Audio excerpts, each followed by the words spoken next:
Even the bullets fired from a gun seem to change their course the moment they see him. Any enemy standing before him, just by laying eyes on him, has already surrendered in silence. Today, Gideon is fighting the greatest battle of his life. He is struggling to stay alive in a place where every passing second feels like a death sentence written by the cold. In this situation, Gideon has no choice but to fight for his own survival. A group of hunters is chasing him, led by a former soldier and 3 other men. They share a single objective: capture Gideon alive. For an entire month, they have relentlessly tracked him, but Gideon refuses to surrender. No matter how brutal the conditions are, he will not allow his precious life to fade into that of an unnamed soul. As Gideon flees from Carver and his men, they finally pick up his trail. Without hesitation, a gunshot rings out, striking Gideon's arm and sending him crashing to the ground. Still wounded, Gideon forces himself back up and keeps running.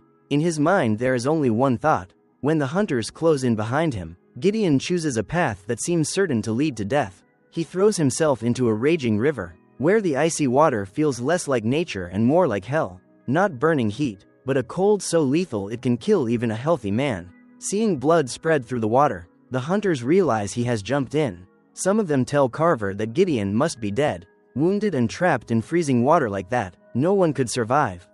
They demand their payment and want to leave, but Carver is stubborn to the core. Until he feels Gideon's neck in his own hands, he will never believe the man is dead, so he orders everyone to stay. And Gideon proves exactly why Carver cannot trust that belief. After being swept away and thrown from a high waterfall, Gideon somehow crawls back onto the shore. Injured and shaking, he forces himself to his feet and runs into the forest, gathering dry branches and immediately starting a fire. The bullet lodged in his arm causes unbearable pain, forcing him to do something that would make anyone shudder. He pulls out his knife, holds it in the fire until the blade glows red, then bites down on a piece of cloth and presses the burning metal straight into his wound to force the bullet out. Not long after, Gideon passes out. Some time later, he senses danger, hastily packs up and keeps moving. After a short distance, Gideon realizes he has made a mistake. To fix it, he turns back and uses his mind to create false footprints leading in multiple directions, making it impossible for the hunters to know where he went. Even Gideon doesn't fully understand why they are hunting him so relentlessly. Soon, he realizes the trick won't hold for long. These men are experienced and too familiar with such tactics. So instead of running any further, he decides to face them. Otherwise, he will be hunted for days without end. At that moment, Gideon spots a massive hollow tree filled with dried pine resin. When the hunters arrive, they see the signs, touch the ashes that are still warm, and know Gideon hasn't gone far. Carver suggests they split up. If anyone finds something there, to blow a whistle to alert the others. Not far away, Gideon watches it all unfold. Even without hearing their words, he knows exactly what is about to happen. He immediately climbs into a dense tree and waits. All it will take is one mistake and he will end them. Patience is finally rewarded. One of the hunters walks directly beneath the tree where Gideon is hiding. The moment he looks up, Gideon hurls his dagger downward, driving it straight into the man's head. Without wasting a second, Gideon jumps down and quickly takes the hunter's warm clothes and ammunition. But the heat in Gideon's body is fading fast, so he does something no ordinary person could bring himself to do. To survive, he cuts open the hunter's abdomen and plunges his hands inside, drawing warmth from the still hot organs. Before long, the remaining hunters realize they've been deceived. There are no tracks ahead. They turn back, but the hunt is far from over. When they discover the disemboweled body of their fallen companion, they immediately understand they've been played. Rage boils inside Carver. This time, no matter the cost, he must capture Gideon alive. If he fails, his life will amount to nothing. Meanwhile, Gideon continues moving and comes upon a shepherd's home in the area. When he knocks, the family is stunned by his horrific condition. Yet out of pure humanity, they help him. As the 2 siblings see his wounds, the younger sister immediately begins bandaging him. In that moment, Gideon feels an emotion he thought he had long forgotten. His son is dead. He is completely alone now, with no one left to share the warmth of family. He has buried this pain deep inside for years, turning himself cold and unyielding. But even the hardest heart still has a place that can break. Still, he knows that staying too long will lead the hunters here, and then not only his life, but this family's lives will be at risk. So when the moon disappears behind the clouds, Gideon quietly leaves, leading away the family's horse and vanishing into the night so he won't bring disaster upon them. Now Gideon rides hard into the darkness, but the terrain is treacherous, narrow. Uneven paths make fast riding nearly impossible.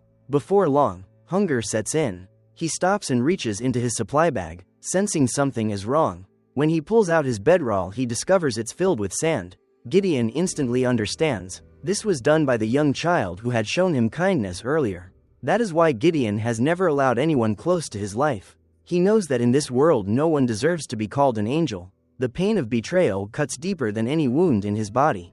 But for Gideon, this feeling is nothing new. Everyone he has ever trusted has stabbed him in the back. That is why he has always relied on no one but himself. He forces the emotion aside because his mission is to keep moving forward. Yet after this moment, not a shred of compassion for children remains in Gideon's heart. Suddenly, in the distance he sees clouds of dust rising from Carver's horses. Gideon immediately begins calculating. He gathers dry wood and builds a large fire to create thick smoke, then ties the horse a short distance away. This time he doesn't run, he hides nearby.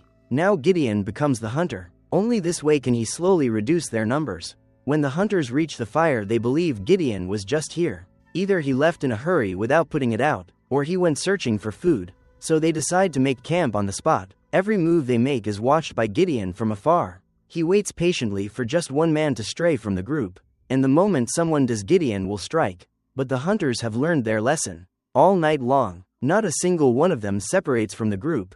Gideon spends the endless night waiting until something completely unexpected happens in the silence of the dark. Gideon suddenly finds himself face to face with Carver, standing directly in front of his gun. One pull of the trigger and the bullet could tear through his body instantly. But at that decisive moment, a distraction caused by Carver's men saves Gideon's life. He seizes the opportunity, turns and runs, barely escaping death. Gideon knows he cannot stay here any longer. If he does not leave immediately, death is inevitable. Before sunrise, he gathers his gear and moves on. While passing through the forest, he comes across a dead bear caught in a trap set by the hunters. Gideon has no interest in the bear. What he needs is the trap. He removes it, knowing the hunters will return to collect their kill. Not far away, he carefully resets the trap in a concealed spot, waiting for the moment one of them steps into it and collapses. The waiting game begins once again, and Gideon knows patience is the first step to victory. After several hours, one hunter finally wanders into the area. The instant he steps on the trap, his leg snaps and is crushed. When Carver sees this, he understands that keeping an injured man will slow the group down. Without hesitation, he executes the wounded hunter. The brutality shakes the remaining two men. At last, they voice what they have been holding back. They should leave. Gideon is insane. He won't spare anyone. It's better to end this now. Carver coldly replies that they are free to leave, but they must leave his horse behind. They know very well that crossing the mountains without a horse is impossible. Reluctantly, they have no choice but to continue the hunt with him. Meanwhile, Gideon has already left the area. Part of the way he rides, part of it he walks, until he finally clears the dangerous terrain. With every step forward, the heat grows stronger. He removes his heavy clothing one layer at a time, dropping it along the path. His pace never slows. The journey ahead is still long and his destination remains unclear. After months of relentless travel, leaving frozen valleys behind, Gideon now reaches dry, barren mountains. In the heart of this land, he continues searching for his destination. Along the way, he encounters other escaped prisoners just like himself. Gideon is a wanted man with a bounty placed by Carver. Learning that the three men share the same fate, they exchange a few words and then part ways. But among them is one man already harboring betrayal. He grows anxious, fearing Gideon might turn him in for the reward. He thinks that if he kills Gideon now, he can claim the bounty for himself. The other two refuse to go along with the plan, so the traitor secretly follows Gideon, waiting for his chance. But Gideon is already several steps ahead. The moment the man draws his gun, Gideon throws his dagger straight into his face, ending the matter instantly. Perhaps in heaven, the man will receive the reward he deserves. Gideon doesn't linger for even a second and leaves the area. In the wilderness, stopping for too long means death. Not long after, Carver's men arrive. Seeing the horse tracks and bloodstains, they immediately know who is responsible. But then one of them begins to waver. In his hands is a wanted poster for the dead man, worth $200. Bringing the body in would earn more than Carver's reward. He decides to retreat. He knows Gideon is cunning, ruthless and highly experienced in combat. Worse, Gideon is wounded, which makes him even more dangerous.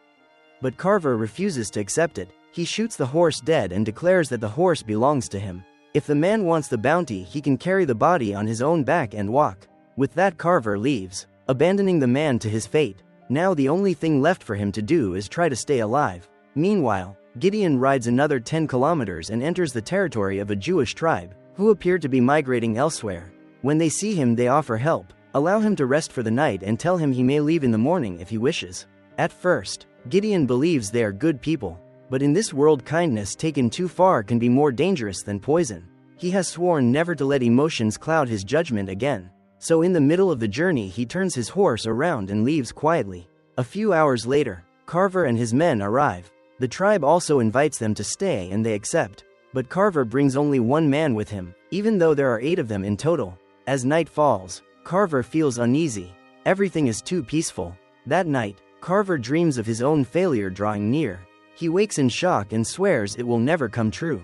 At first light, he sets off. Ahead, Gideon is completely exhausted. Both he and the horse collapse. At last, he is forced to make a cruel decision. He kills his own horse, because now it is the only way he can survive.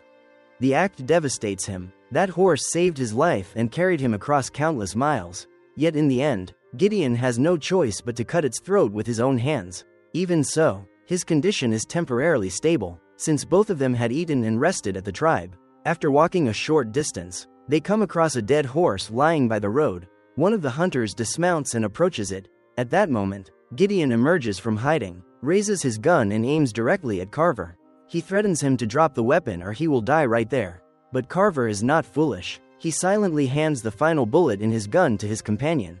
Because now this confrontation is between the two of them alone. No longer about money. This is personal. 24 years earlier, after Carver left the army and chose a peaceful life with his family, enemy forces attacked his home. A group of soldiers brutally beat his wife and children, locked them inside and set the house on fire. Carver watched as his family burned alive, screaming in agony. The commander who led that unit was Gideon himself. Gideon could have killed Carver instead, but he chose not to. He wanted Carver to live in suffering, as revenge for the soldiers of his country who had been slaughtered. That is why Carver has hunted Gideon relentlessly for months. And now at last they stand face to face. But Carver has no intention of killing him quickly. He wants Gideon to relive every moment of pain he has endured for the past 24 years. However, Gideon is far too experienced. He quickly realizes that Carver's gun is out of bullets. In an instant, he delivers a powerful kick to Carver's knee, sending him crashing to the ground and completely reversing the situation. Yet Gideon does not kill him. He says it was never Carver's fault. He was only doing his duty, following orders from above just like anyone else in that war. With that, Gideon turns and leads his horse away.